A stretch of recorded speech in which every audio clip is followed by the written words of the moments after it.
আসসালামু আলাইকুম ওয়া রাহমাতুল্লাহি ওয়া বারাকাতুহু।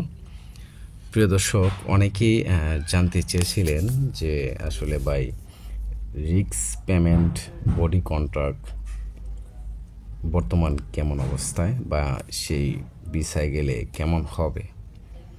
তো অনেক ভাইয়ের প্রশ্নের অনুরোধে আমি আজকে এই ভিডিওটা তৈরি করেছি। সাথে আছি আমি মামুন, ভিসা নিউজ MSA পক্ষ থেকে আপনাকে স্বাগতম। তো মূলত যারা বডি কন্ট্যাক্ট তখনই হয় যখন আপনার কোনো ভিসা পাচ্ছেন না, 1 বছর 2 বছর ওয়েট করেছেন, মানে এখানে ইউরোপ এবং ইউরোপের সেনজেনভুক্ত বা নন সেনজেনভুক্ত যে দেশগুলো আছে সেই দেশগুলোতে কিন্তু বডি কন্ট্যাক্টে ভিসা দেওয়া হয়। তো অনেক ভাইয়ের বলছে যে বডি কন্ট্যাক্টে গেলে কেমন হবে।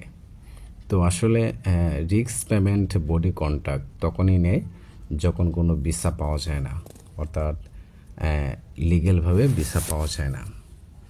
তো এখানে অনেক ভাই আছে, অনেকই ভাই কিন্তু রিস্ক পেমেন্ট বডি কন্ট্রাক্টের মাধ্যমে কিন্তু ইউরোপে যেতে পেরেছে বা অনেকেই যেতে পারেন নাই। তো যেমন ধরুন আপনার 100 মানুষ যদি রিস্ক পেমেন্ট বডি কন্ট্রাক্টে অনেকেই গেছে বা অনেকে যায় নাই।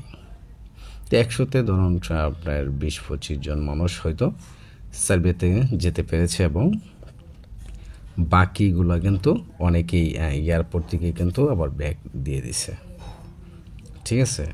তো বডি কন্ট্রাক্ট বলতে আমরা এখানে বুঝতেই পারছি, অর্থাৎ বডি কন্ট্রাক্ট বলতে আপনি ওই দেশে ওনারা পাঠিয়ে দিবে। তো ওদের যারা নেয় আপনাদের যারা বডি কন্ট্যাক্টের মাধ্যমে যার মাধ্যমে যেতে চাচ্ছেন, তাদের কিন্তু একটি কন্ট্যাক্ট লিঙ্ক থাকে ওই দেশের সাথে। তারা যে প্রসেসগুলো করে, অর্থাৎ তাদের কাজ কিন্তু মেনটেন করে আপনার কাছ থেকে কিন্তু অনেক টাকা নেয়।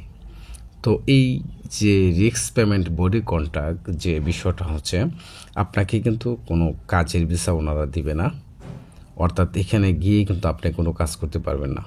ঠিক আছে, আপনি কাজ করতে পারবেন না, অর্থাৎ সে কাজের মাধ্যমে আপনি যাবেন না, সেখানে গিয়ে কিন্তু আপনাকে তারা কাজ দিবে।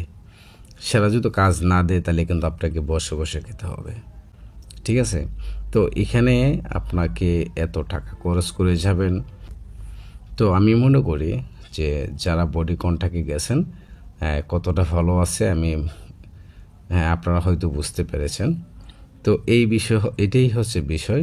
বডি কন্ট্রাক্ট বলতে এটাকে BF ই ভিসা বলে অনেকে, অর্থাৎ এটাকে কোনো কাজের ভিসা বলা হয় না। ঠিক আছে, এই আর কি। অর্থাৎ যারা বুঝতে চেয়েছেন, আশা করি এখন বুঝতে পেরেছেন। তো তারপরে যদি কোনো বুঝতে অসুবিধা হয় তাহলে অবশ্যই আমাদের কমেন্ট সেকশনে জানাবেন। আমি আপনাদেরকে যতটুকু পারি আমি আপনাদেরকে সাহায্য করব। তো ধন্যবাদ, সবাই ভালো থাকবেন। আল্লাহ হাফেজ।